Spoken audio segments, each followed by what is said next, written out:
Ya, listo chicos, ¿qué tal? Buenas tardes. Vamos a comenzar con la clase del día de hoy correspondiente a lo que es la parte de inmunología, ¿ok? Y bueno, vamos a ir viendo ya lo que es la segunda parte, ¿no? Eh, de este segmento principalmente, ¿ok? Entonces, vamos a ver que dentro de lo que es parte de inmunodeficiencias primarias, ¿no? Vamos a hablar principalmente de algunas enfermedades, ¿no? Que tienen que ver con lo que es un defecto en lo que es el sistema inmunitario, ¿ok? Entonces, eh, dentro de lo que es parte de inmunodeficiencias, vamos a ver que comúnmente, ¿no? Se da en lo que es la infancia, ¿no? Y hay una característica que es que estos pacientes van a presentar un mayor riesgo de afecciones autoinmunes y tumores malignos, ¿ok? Entonces, vamos a ver que las infecciones va a ser justamente una de las características de estas inmunodeficiencias primarias. ¿Por qué vamos a ver nosotros infecciones? Porque obviamente vamos a ver que en estos pacientes, ¿no? La respuesta inmunitaria va a ser bajo, entonces hay mayor susceptibilidad a que el paciente presente infecciones, que el paciente presente autoinmunidad y que el paciente presente algunos episodios de malignidad, ¿no? Entonces, hay más de 350 síndromes de inmunodeficiencia primaria, ¿ok? Algunas que van a ser muy severas, ¿no? Y que se pueden presentar en la edad temprana y algunas que se pueden presentar en una edad posterior. Dentro de una posible clasificación vamos a encontrar, por ejemplo, lo que se denomina como inmunodeficiencia, ya sea de tipo celular o también de tipo humoral. Vamos a encontrar también lo que es la parte de inmunodeficiencias sindrómicas combinadas, la deficiencia de lo que son los anticuerpos. Vamos a encontrar también algunas enfermedades disregulatorias de origen inmune y enfermedades fagocíticas también. Entonces, tenemos una múltiple clasificación de estas inmunodeficiencias, ¿no? Que en sí todas van a resultar de algún defecto del sistema inmunitario, ya sea por un defecto en uno o más de sus elementos, o en algunos casos de la regulación de este sistema inmunitario. Vamos a ver que estas inmunodeficiencias pueden reconocerse en la primera infancia, algunas en la edad adolescente y algunas en la edad adulta. ¿Ok? Entonces va a ser muy importante, ¿no? Que tanto pediatras, neonatólogos o médicos generales identifiquen, ¿no? Lo que es una inmunodeficiencia a temprana edad y que tengan pues un correcto manejo. ¿En qué caso nosotros vamos a sospechar si el paciente presenta una inmunodeficiencia, en este caso de tipo primario? Vamos a encontrar que para lo que es parte de lo que son adultos, ¿ya? Que es la primera imagen, vamos a encontrar, por ejemplo, algunos criterios. En primer lugar, que tengamos dos o más infecciones de oído nuevas en un año. La siguiente es dos o más nuevas infecciones sinusales dentro de un año en ausencia de alergia.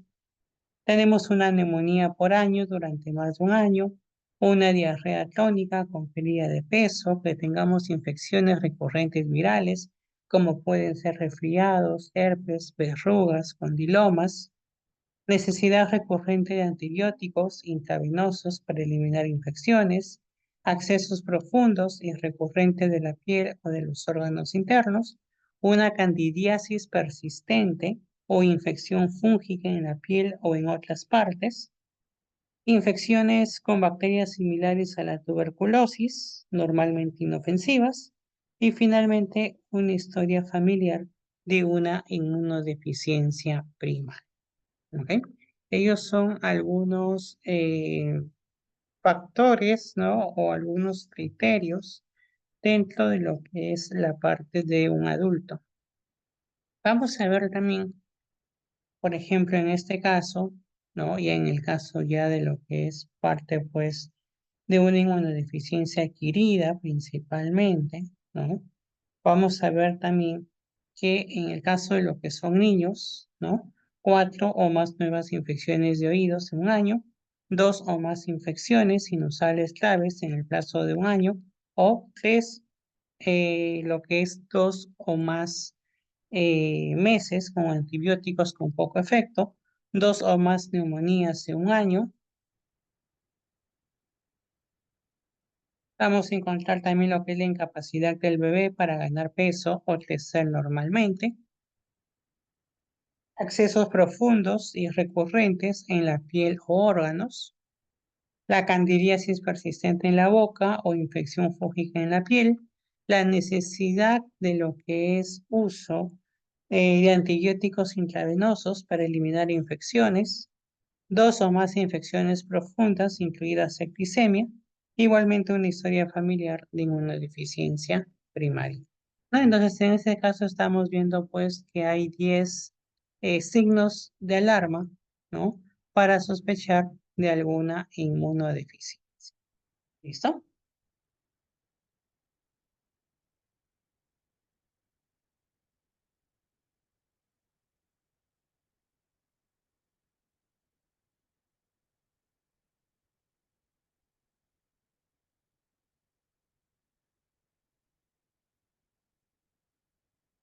Entonces, vamos a ver en este caso pues algunas infecciones que se pueden asociar a lo que es la parte de inmunodeficiencias primarias, ¿no? Vamos a ver que en este caso son algunas infecciones que se pueden asociar, por ejemplo, ¿no? A lo que es la parte celular, ¿no? Ya sea una célula B, una célula T, ¿ok? Por ejemplo, algunas bacterias, algunos virus, micobacterias, hongos, protozoos, ¿ok?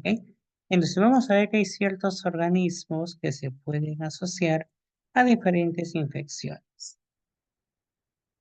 Tenemos también en este caso, entonces, las inmunodeficiencias combinadas severas, ¿no? Que principalmente van a presentar una alteración en el desarrollo del linfocito T con o sin defectos en la maduración del linfocito B. ¿Qué vamos a ver aquí? Que hay falta de activación del linfocito B por el linfocito T CD4. ¿Ok? Entonces, al no haber esta activación, vamos a ver que vamos a encontrar unas mutaciones de genes que van a estar implicados en procesos de maduración, tanto del linfocito T como el linfocito B de la célula troncal hematopoyética. Y ello da lugar a una inmunodeficiencia combinada severa.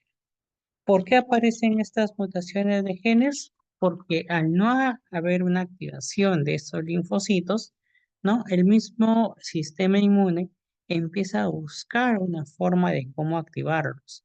Entonces empieza la mutación genética, ¿no? Entonces, principalmente, ¿ya? Vamos a encontrar esta inmunodeficiencia severa combinada, ¿no? En algunos casos ligadas a lo que es el cromosoma X, ¿ok? Y es justamente la parte, pues, de la mutación. Vamos a ver también que dentro de la parte clínica podemos encontrarlo en los primeros 6 meses de vida, ¿ok? Entonces, ¿qué pasa aquí? Podemos encontrar detención del crecimiento, exantemas tónicos. Raras veces estos pacientes sobreviven después del primer año sin tratamiento. Vamos a encontrar que estos pacientes pueden presentar infecciones graves. Por ejemplo, pueden abarcar neumonía, meningitis, bacteriemias diseminadas y pueden sufrir también infecciones por vacunas vivas atenuadas. Y aquí estamos observando justamente todo el cuadro etiológico, ¿no? Y principalmente las infecciones que podemos encontrar en estos pacientes, ¿no? En el caso del diagnóstico, comúnmente las características clínicas van a ser muy importantes, ¿no?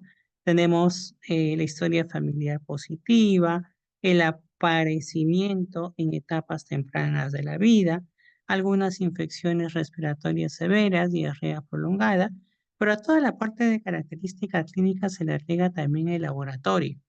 Paciente con linfopenia, con un número reducido de células TCD3 o con niveles de inmunoglobulinas muy bajos pueden ser, pues, o pueden ayudar para diagnosticar una inmunodeficiencia, ¿no? Combinada severa, que es una emergencia, pues, en este caso. ¿Cómo hacemos nosotros el tratamiento? Principalmente trasplante de progenitores hematopoyéticos, terapia de reemplazo enzimática o terapia génica, una profilaxis, ¿no? Antibióticos, antivirales, antimicóticos y una terapia de reemplazo de inmunoglobulinas, ¿no? Entonces vamos a encontrar, por ejemplo, que hay múltiples enfermedades, principalmente esta que es la ligada al cromosoma X, donde encontramos en todo caso algunas mutaciones, ¿no? De un gen, que en este caso es el IL2RG, que principalmente esta enfermedad se va a caracterizar por la ausencia o marcada disminución de linfocitos T y las células natural killer, ¿ok? También va a haber falta de producción de inmunoglobulinas, ya que son funcionalmente deficientes. Otra enfermedad, la deficiencia de adenosina desaminasa, ¿ya? Estos pacientes pueden presentar un inicio temprano típico, un inicio lento e incluso tardío. Pero ¿qué vamos a ver aquí? Hay deficiencia de células T. No encontramos linfocitos T, no encontramos linfocitos B, no encontramos natural killer. ¿Sí? Otro punto importante entonces es que vamos a encontrar también en esta alteración, ¿no? O mejor dicho, en esta inmunodeficiencia ligada al cromosoma X, vamos a ver que hay mutaciones también de algunos receptores compartidos de las interleucinas. ¿Ok? Entonces podemos encontrar también algunas enfermedades autosómicas recesivas dada por una deficiencia, ¿no? De algunos tipos de receptores. Ahora, ¿cuáles son las características sintómicas? Tenemos el síndrome de Diri-George, ¿ok? Que principalmente se da dentro del desarrollo embrionario defectuoso del tercer y cuarta bolsa faríngea, ¿ok? ¿Qué vamos a encontrar aquí? De lesión, ¿no? O sea, recordamos un poquito de desarrollo morfológico, ahí se veía también ese tipo de alteración, porque principalmente se da en desarrollos embrionarios y se da por una lesión. Tenemos la ataxia telangiectasia, donde encontramos el síndrome de Lewis-Barr, el síndrome de Boder-Sedgwick también, que principalmente puede originar trastornos neurodegenerativos. El síndrome de Wiskott-Aldrich, que también es una enfermedad ligada al cromosoma X. Hay una triada en este caso, paciente con eczema, trombocitopenia con plaquetas pequeñas y la inmunodeficiencia. Tenemos algunas inmunodeficiencias predominantemente de defectos de anticuerpos, ¿ok? En el caso de los anticuerpos, vamos a encontrar pues los valores de las inmunoglobulinas, en este caso, ¿no? Bajos. Entonces, ¿qué pasa si la inmunoglobulina está baja, ¿no? Comúnmente el tratamiento vamos a ver que va a hacer una terapia para infecciones existentes, prevención de infecciones y la terapia de reemplazo con inmunoglobulinas. En el caso de la terapia de reemplazo, es un tratamiento estándar, por ejemplo, en pacientes con hipogammaglobulinemia y algunos con deficiencias específicas de anticuerpos. ¿Cuál es el objetivo? Reemplazar las inmunoglobulinas para mantener niveles normales, por ejemplo, de la inmunoglobulina G, que es lo más frecuente. ¿Ok? Entonces, es muy importante esta inmunoglobulina, recordar que se da por infusión, ¿no? porque justamente nos ayuda, ¿no? Principalmente a los pacientes con hipogammatlobulinaemia y también en pacientes que presenten alguna deficiencia de algunos anticuerpos, ¿no? ¿Cuáles son esas enfermedades que pueden originarse por una deficiencia de anticuerpos? Las agammatlobulinemias, las hipogammatlobulinemias o defectos de isotipos, es decir, deficiencia selectiva de IgA, de IgG, ¿no? O los síndromes con hipergammatlobulinemia M, que también puede estar ligada al cromosoma X, ¿ok? Por ejemplo, aquí tenemos la agammatlobulinemia ligada al cromosoma X, conocida como la enfermedad de Bruton, que también existe una mutación en este caso del gen beta K, que es la tirosina sinasa de Bruton. ¿Ok? Entonces, ¿qué encontramos aquí? Un prototipo del fallo de maduración del linfocito B, por ejemplo, que muchas veces se puede confundir o hacer un diagnóstico diferencial con la hipogammatlobulinemia transitoria de la infancia. ¿Ok? En este caso, principalmente lo que se realiza es un tratamiento restitutivo, ¿ok? Y los pacientes no deben recibir vacunas de virus vivos, ¿ok? Otro punto importante de deficiencia selectiva de la inmunoglobulina de tipo A, que es la más frecuente. ¿Ok? ¿Qué vamos a encontrar aquí? Principalmente la IgA sérica menos de 7 miligramos por decilitro. ¿Ok? Pero el valor de IgM, IgG va a estar normal. ¿Ok? Entonces, principalmente profilaxis, antibióticos prolongados, ¿no? En la parte común variable podemos encontrar trastornos heterogéneos, ¿ok? Obviamente también mediado, ¿no? Por infecciones. Comúnmente en esta parte de inmunodeficiencia común variable encontramos niveles bajos de IgG, IgA y de IgM, ¿ok? Entonces, ¿cuál es el tratamiento aquí? Inmunoglobulina E es lo que se va a colocar. Otro punto son las inmunodeficiencias con disregulación inmune. ¿Ok? Es un trastorno raro. Aquí encontramos el síndrome de Chediak-Higachi. También hay una mutación que codifica la proteína LIST-E. Principalmente aquí los pacientes van a presentar lo que es el albinismo oculocutáneo parcial. ¿Ok? Y obviamente estos pacientes presentan una infiltración de varios órganos por linfocitos no neoplásicos, ¿no? Pero ojo, provoca alteraciones lisosómicas, puede provocar defectos neurales y trastornos hemorrágicos, ¿no?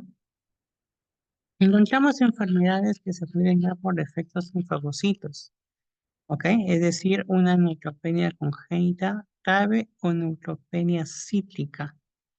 Vamos a encontrar la enfermedad granulomatosa crónica y los defectos de agresión leucocitaria. ¿Ok? Enfermedades que se empiezan a dar porque hay un defecto en la parte de los fagocitos. Y muy aparte tenemos los defectos de la inmunidad innata, donde principalmente podemos encontrar displasias ectodérmicas anitóticas y candidiasis mucocutánea, en este caso, de tipo Crohn, ¿no? Deficiencia del complemento también podemos saber o recordar que principalmente se puede encontrar en el angioedema hereditario, en las infecciones, ¿por qué? Por Neisseria, que sean recurrentes, ¿ok? Se puede dar reinfecciones por Neisseria cuando encontramos deficiencias del complemento, es decir, de C5, C6, C7, C8, C9, ¿no? Una deficiencia de ese complemento podemos encontrar ciertas infecciones o ciertas enfermedades. ¿Ok? Entonces, prácticamente ello es, ¿no? Lo que es inmunodeficiencias primarias. Vamos ahora a ver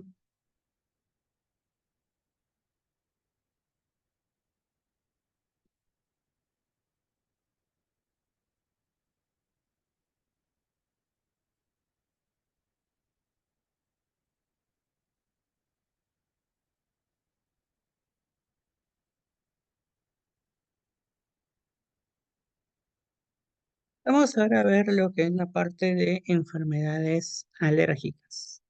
¿Ok? Entonces, en el caso de lo que son enfermedades alérgicas, ¿no?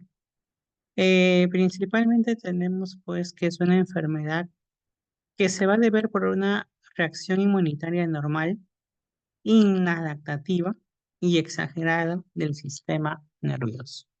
¿Ok? Recuerden, alergia es la hipersensibilidad inmediata y es la de tipo 1. ¿Ok?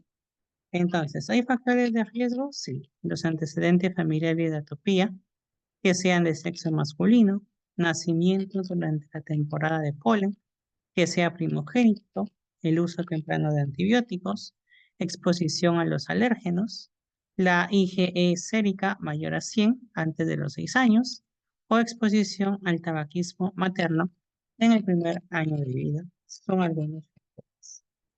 Por ende, también encontramos lo que son pues, los alérgenos, ¿no? Principalmente vamos a encontrar, ¿no? Múltiples alérgenos que también pueden presentar una predisposición genética, ¿ok? Recordad que si nosotros hablamos de alergias, ¿qué inmunoglobulina va a estar elevada? La IgE, ¿ok? Y la IgE, recuerden que es la que predomina en estadio de alergias, ¿ok? Y obviamente la familia de algunas citocinas, miren, interleucina 4, 5, 9 y 13, que es de helper 2, ¿ok? Que es helper 2. Entonces, aquí tenemos algunos genes que se pueden asociar a la atopía y el asma, por ejemplo. Principalmente recuerden interleucina 4, 5, 13, clase 2 del complejo de mayor histocompatibilidad, son los más resaltantes dentro de la parte inmunológica, ¿ya? Ahora, ¿por qué se puede dar ese tipo de alergias? Uno, por el exceso de higiene, ¿ok?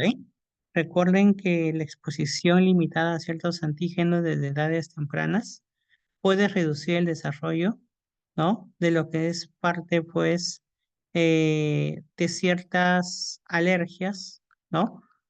Y lo predispone, obviamente, a desarrollar procesos alérgicos, ¿ok?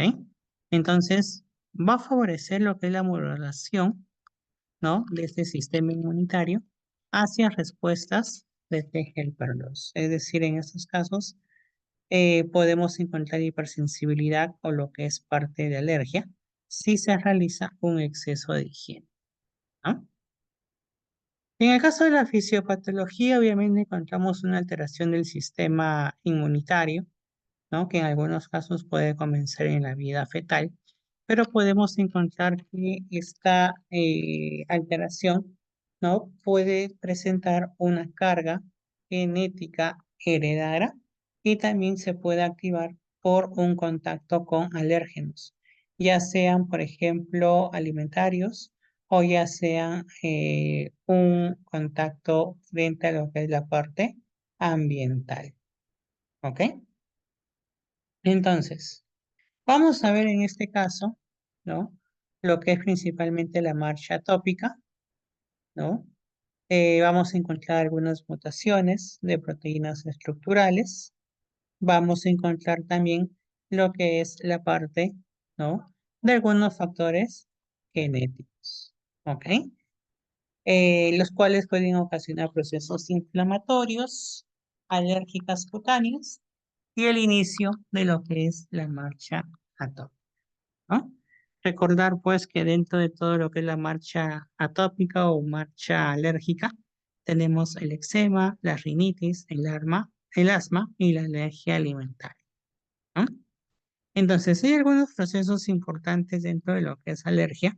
Dentro de lo más resaltante, vamos a encontrar la inmunoglobulina E, que es específica contra antígenos que acaban de ingresar frente a una atopía, ¿no? Cómo la célula presentadora de antígeno va a presentar, ¿no? Al antígeno o el antígeno al linfocito B. Este linfocito B se va a transformar en célula plasmática, el cual libera los cuerpos que se fijan en la membrana del mastocito. Entra lo que es la célula presentadora de antígeno, capta este alérgeno, ¿no? Y luego está el linfocito T envía señales al linfocito B para activar. Entonces, de esa forma empezamos a ver, ¿no? Un poco de lo que es cómo se activa esta parte de alergias principalmente, ¿no? Donde tenemos principalmente la histamina como un punto importante y finalmente cómo se liberan algunos factores quimiotáticos que van a atraer más células inflamatorias. En el caso de la clínica de un paciente con alergia, pacientes van a presentar pues ojeras, saludo alérgico, el pliegue de Denny Morgan, ¿no? Y recordar que tenemos las fases clínicas evolutivas, pero por edades, ¿no? Un lactante, principalmente encontramos eczemas exudativos, parte infantil, eczemas agudos, adolescentes, eczema crónico, ligenificación, ¿no? Por ejemplo, aquí tenemos bien algunos estadios, ¿no? De lo que son algún tipo de alergias, donde principalmente encontramos un ciclo, ¿no? Podemos encontrar una nueva lesión con prurito, viene rascado y se forma el fenómeno isomórfico de Koch. Igualmente vuelve a aparecer otra lesión y todo este círculo puede seguir, ¿no? Recuerden que dentro de lo que son manifestaciones alérgicas que tenemos, asma, rinitis, conjuntivitis, dermatitis tópica, de contacto, urticaria, angioedema, alergia digestiva, anafilaxia, ¿no? Es lo más común principalmente, ¿ok? ¿Cómo hacemos nosotros el posible diagnóstico? El diagnóstico principalmente va a depender de qué tipo de alergia presenta el paciente. Si es respiratoria, ver si hay algún desencadenante. Si es alimentaria, buscar un alimento sospechoso. Si es atópica, ver brotes, calidad de vida. Si es urticaria o angioedema, ver si es crónico o agudo, buscar la causa y el efecto y obviamente un tratamiento, ¿no? Y si es alérgica a fármacos, ver el nombre del fármaco, por qué vía se administró, qué dosis, ¿no? Y ver si existe alguna reacción similar sin relación a ingesta de fármacos. Entonces, todo es muy importante, ¿ya? ¿Cuáles son las pruebas diagnósticas? El prick test o el prick-prick, que es un test por punción, pruebas epicutáneas o parches, las pruebas in vitro y la prueba red. Las pruebas in vitro principalmente para determinar anticuerpos de inmunoglobulina E específica. ¿Ok? Tratamiento comúnmente la farmacoterapia, la inmunoterapia y las medidas de evitación alérgica. ¿Ok? Entonces, principalmente ello es lo que tiene que ver con lo que es parte de alergias, ¿ok? Principalmente lo que tiene que ver con lo que es parte de alergia. Entonces, si hablamos nosotros de alergias, tenemos ahí lo que es la urticaria y tenemos también lo que es el angioedema, ¿no? Recordar que la urticaria es una condición caracterizada por el desarrollo de ronchas, ¿ya? Principalmente encontramos urticaria en 40% de los casos, angioedema 10%, o podemos encontrar ambos en un 50%. ¿Ok? Vamos a ver entonces algunas características típicas. Es que estos pacientes van a presentar lo que es la roncha o el abón, ¿ok? Los cuales se caracterizan por presentar una sensación de picazón o a veces ardor e incluso dolor, ¿ok? ¿Qué más vamos a ver? Angioedema, ¿no? En el caso de lo que es la parte del angioedema, hinchazón eritematosa, a veces dolor en lugar de picazón, y obviamente la resolución va a ser mucho más lenta. ¿Ok? Entonces son algunos aspectos clínicos importantes y que nos va a hacer diferenciar, ¿no? Cuando hablamos nosotros de una roncha y cuando hablamos de un ángel. Ahora, dentro de lo que es la parte fisiopatológica, ¿no? Vamos a encontrar que comúnmente se da por mecanismos inmunológicos, que pueden ser mediados o no por la inmunoglobulina E. Y también podemos encontrarlo por mecanismos no inmunológicos, que en este caso se da por activación directa de diferentes células. ¿Ok? Lo podemos encontrar también por diferentes células. Listo. Entonces, vamos a encontrar en algunos casos la activación del mastocito, que puede ser por una respuesta de tipo biológico. Vamos a encontrar también que se puede dar por activación por receptores y también por activaciones directas. ¿Ok? Entonces, principalmente vamos a encontrar mediadores químicos en urticaria. Hablamos de las anafilotoxinas y encontramos también algunos modos de activación importantes en respuestas, en este caso, inmediatas inmunes. ¿Ok? Por ejemplo, aquí hablamos de algunas reacciones que van a ser mediadas por la inmunoglobulina de tipo E. ¿Ok? Inmunoglobulina de tipo E. ¿Cómo se clasifica entonces esta parte de lo que es urticaria? Si es menor o igual a 6 semanas, aguda. Si es mayor a 6, crónica. ¿Ok?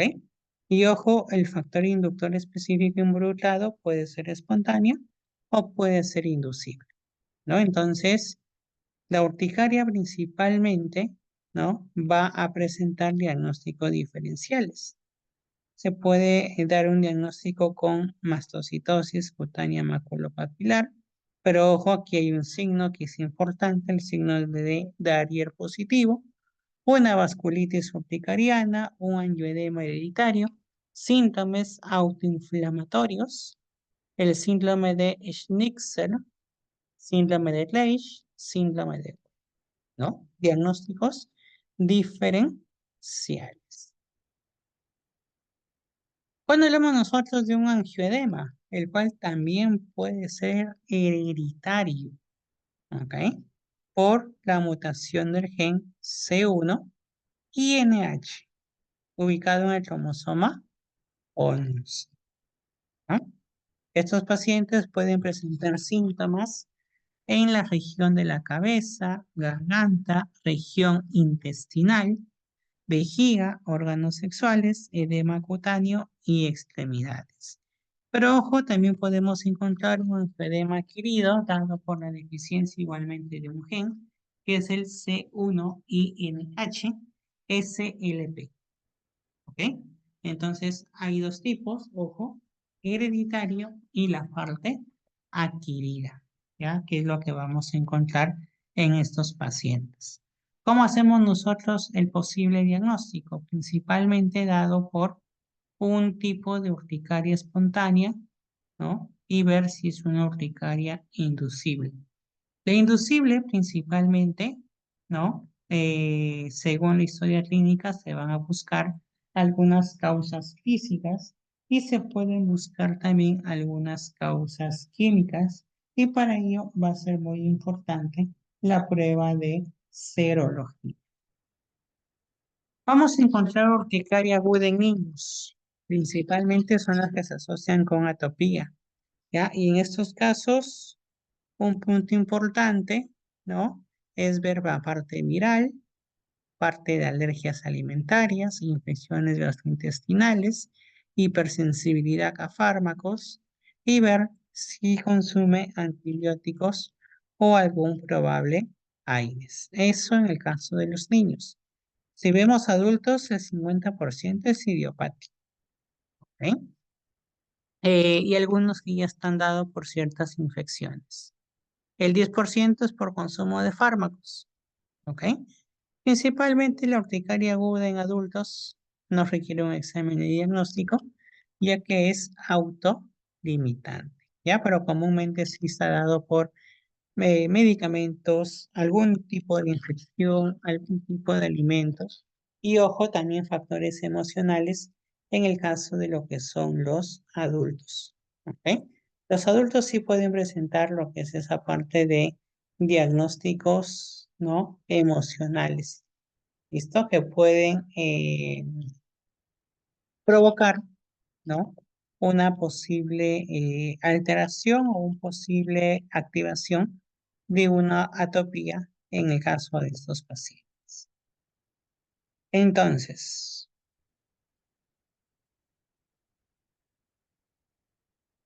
ya la clase pasada vimos alergia a alimentos y la última parte entonces es ver la alergia a los fármacos.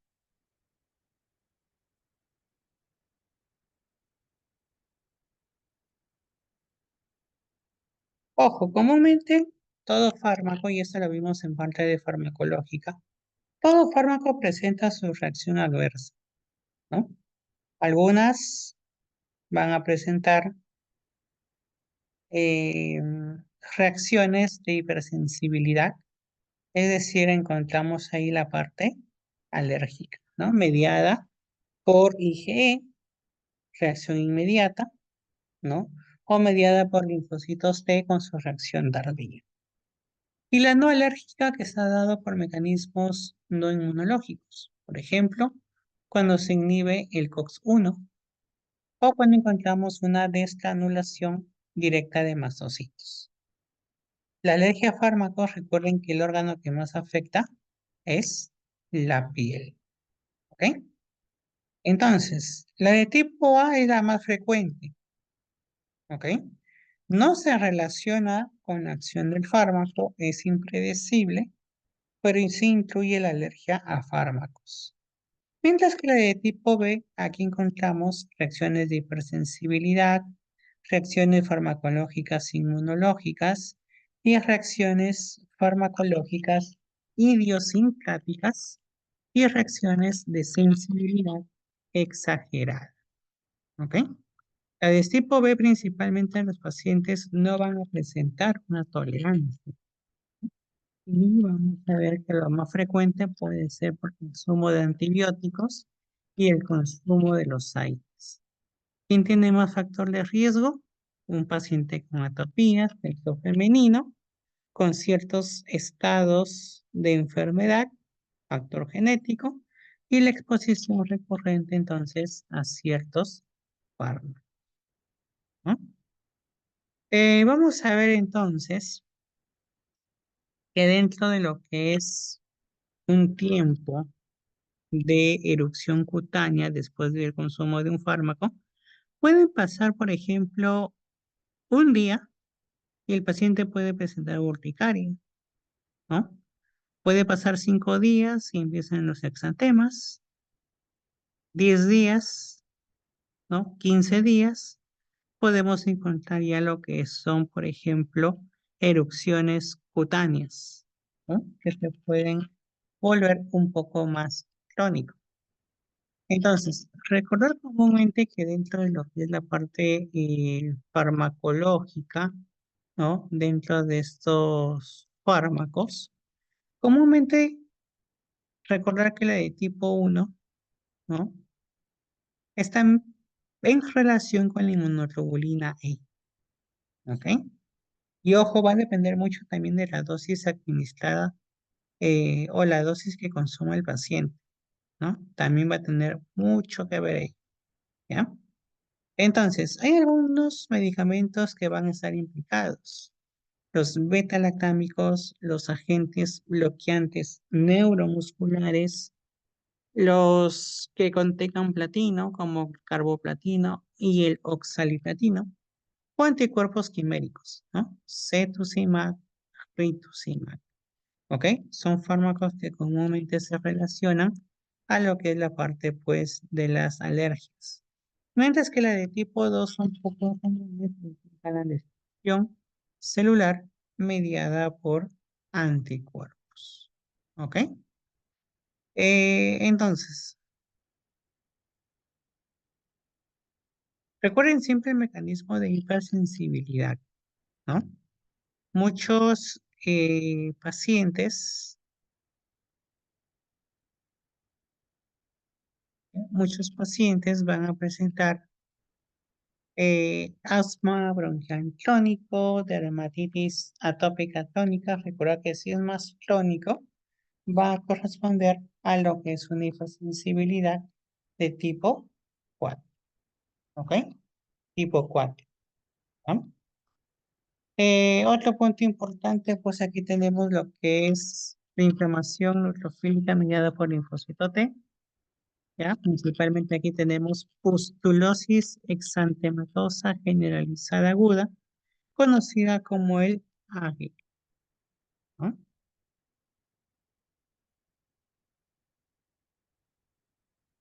Aquí vamos a encontrarlo, miren, como es una parte crónica, estadio 4, pero de tipo D, por ejemplo.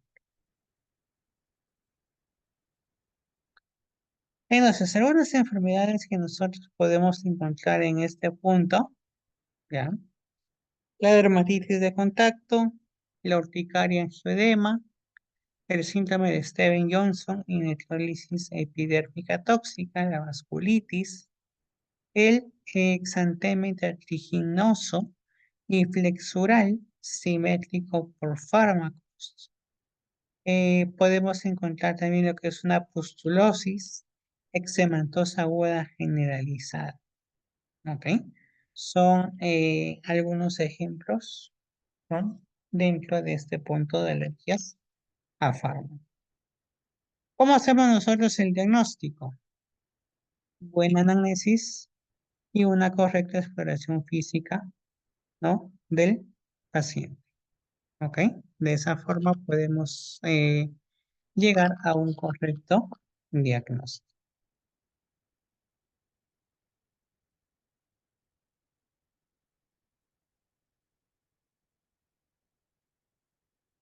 ¿Cuál es el tratamiento? Hay tres opciones. Administración, ¿no? De un medicamento que no se relacione con la molestia que tiene el paciente, la administración cuidadosa de un medicamento relacionado y vamos a ver también la desensibilización de la droga. ¿Ok?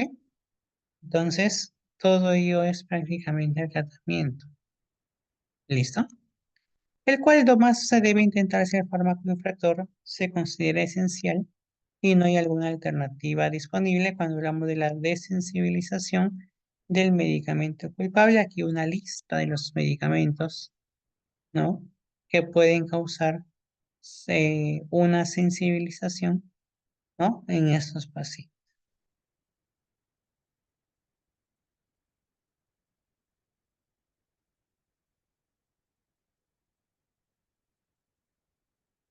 ¿Listo? Recuerda que en el caso del Perú tenemos lo que es el DIGEMIC, ¿no?